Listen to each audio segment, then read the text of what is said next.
Frères et sœurs, renoncez-vous à Satan, renoncez-vous à toutes ses œuvres, renoncez-vous à toutes ses séductions.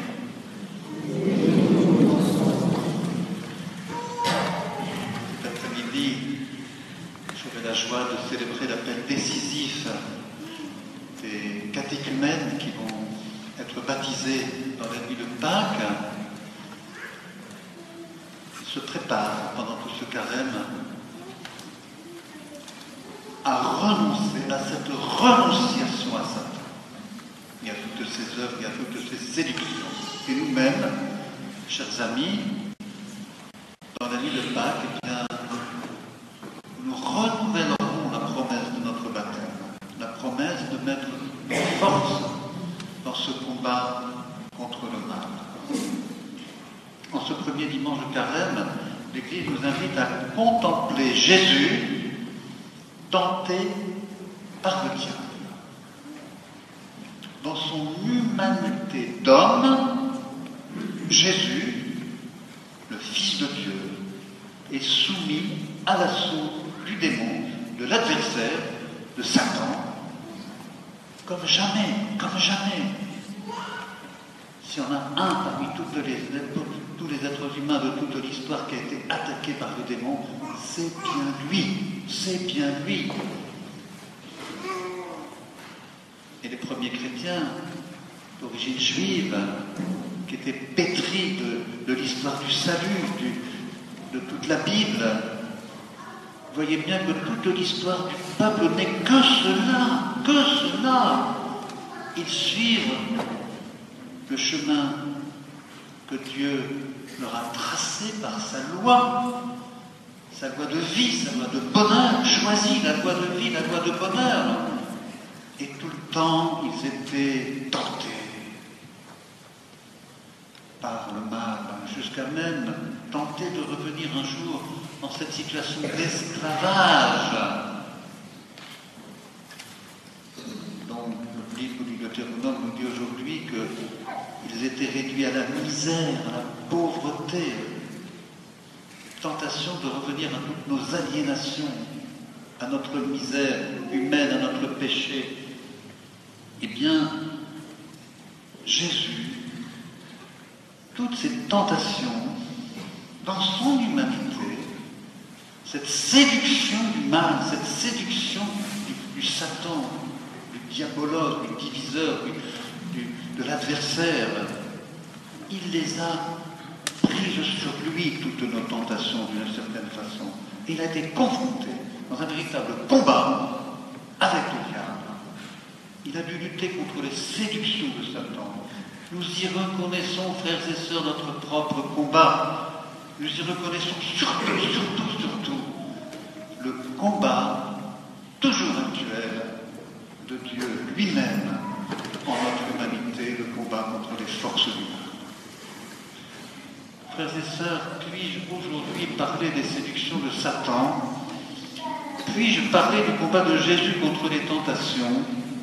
Puis-je parler de ce combat de Dieu en notre humanité sans évoquer tous ces faits qui nous ont troublés, choqués, attristés, révoltés, les crimes sexuels commis par des prêtres et même des évêques? On m'a dit que ma parole était attendue, alors je parle. Nous avons mal, n'est-ce pas que nous avons mal?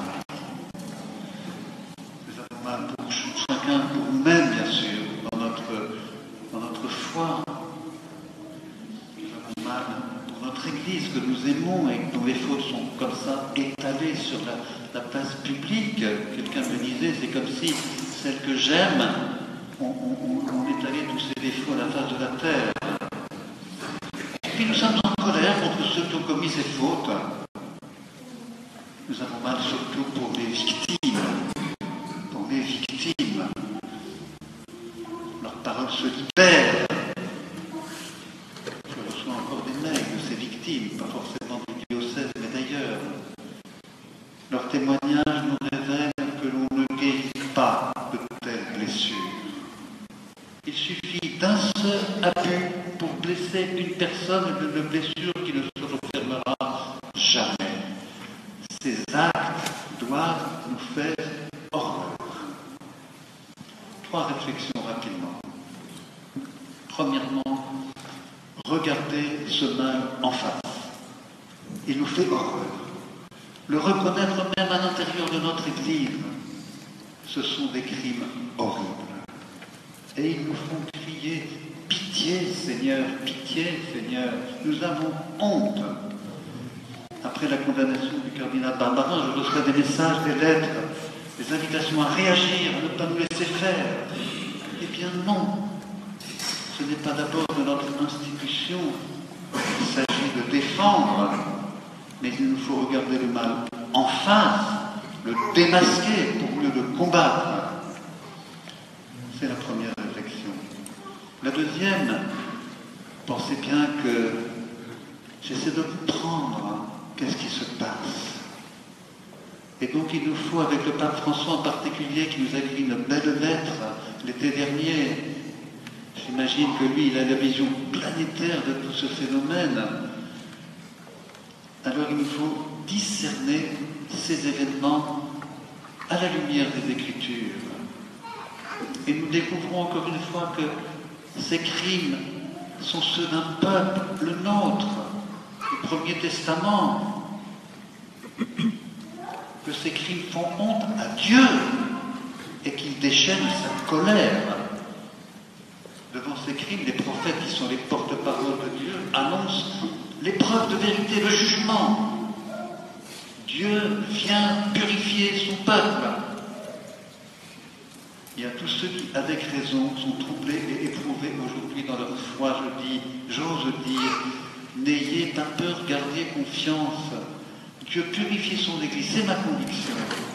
Dieu détruit les vieux levains qui ne sont plus utiles, qui n'ont plus cette force de transformation du monde, de l'humanité que nous sommes. Notre Église est évidemment à la suite du Christ, et notre mission, c'est de transformer l'humanité par l'amour même du Christ qui vit en nous. Alors tout ce qui est vieux levain, il l'enlève, il le retire pour essayer de renouveler ce levain qu'il a semé en Jésus-Christ, en son Esprit Saint. Et il chasse les démons, il renouvelle son Église, il la purifie pour qu'elle porte sa parole sans hypocrisie. C'est ma deuxième réflexion. Et puis la troisième, évidemment, il faut se retrousser les manches pour lutter contre le mal, sous toutes ses formes. La purification, c'est le sens du carême.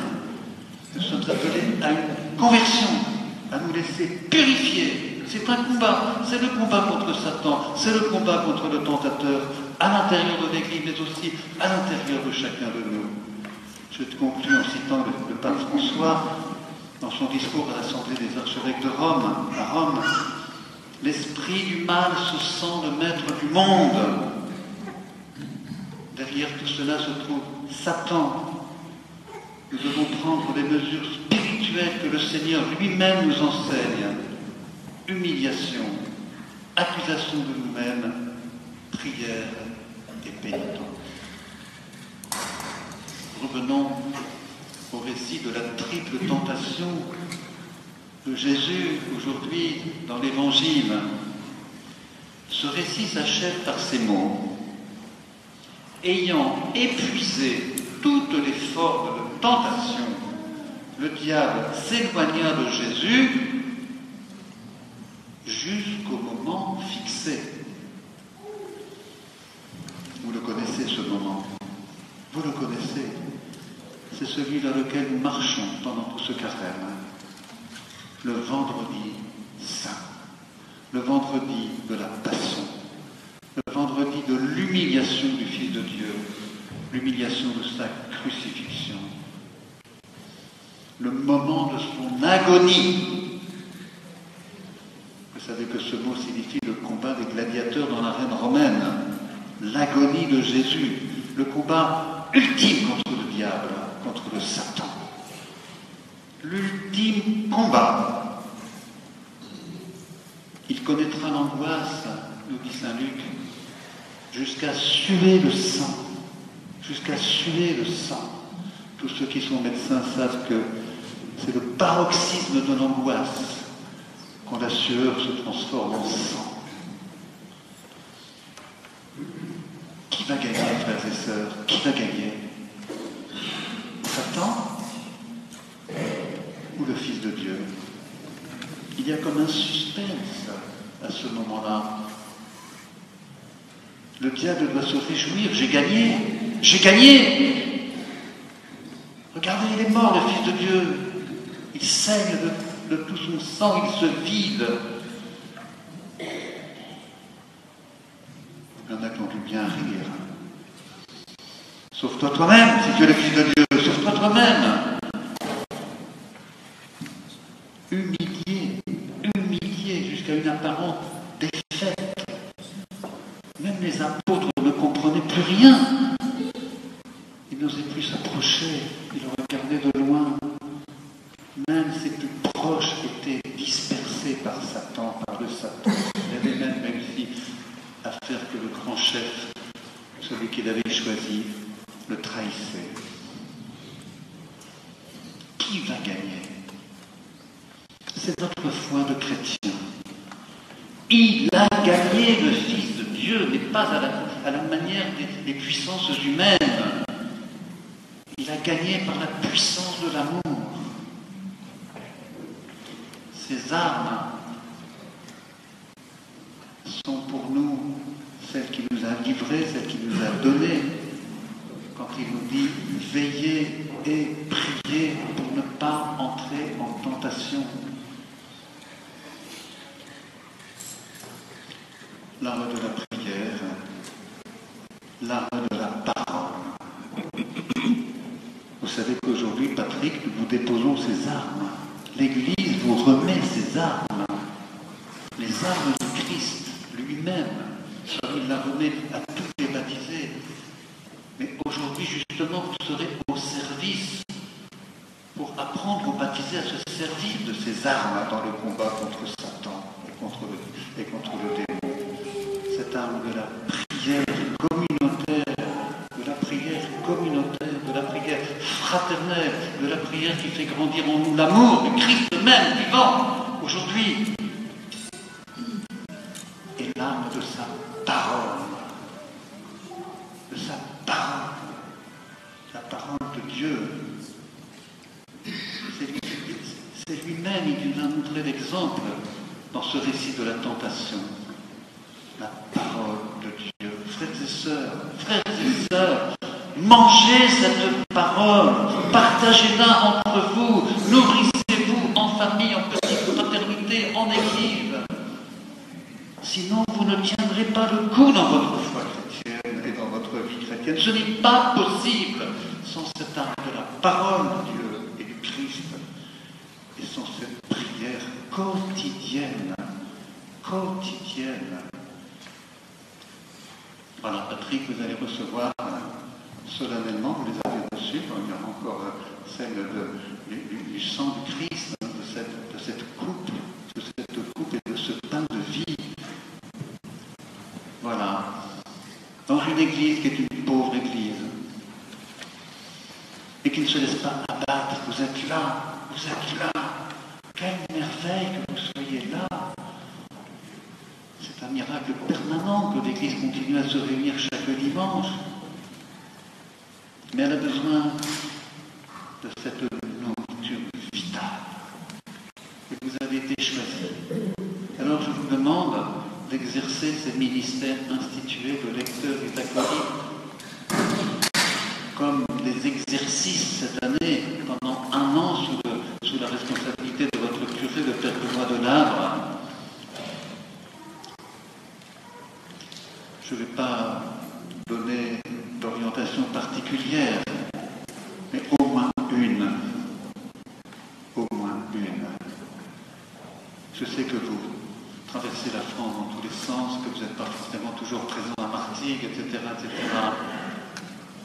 Mais entraînez-vous à la rencontre des personnes malades, à la rencontre des personnes, je sais que vous en avez dans votre propre famille, et nous le portons, votre cher papa, aujourd'hui dans notre prière. Voilà. Que les personnes malades se sentent vraiment corps du Christ souffrant, certes, mais corps du Christ faisant partie de notre grande famille, et ne pas isolés en train de pleurer toutes seules sur leur misère. Toutes les personnes fragiles, que notre Église les mette au cœur, en son cœur. Voilà. Alors soyez cet instrument du cœur du Christ auprès des personnes malades pour aller leur porter la parole, pour aller leur porter la tendresse de Jésus, pour aller prier avec elles, que de douceur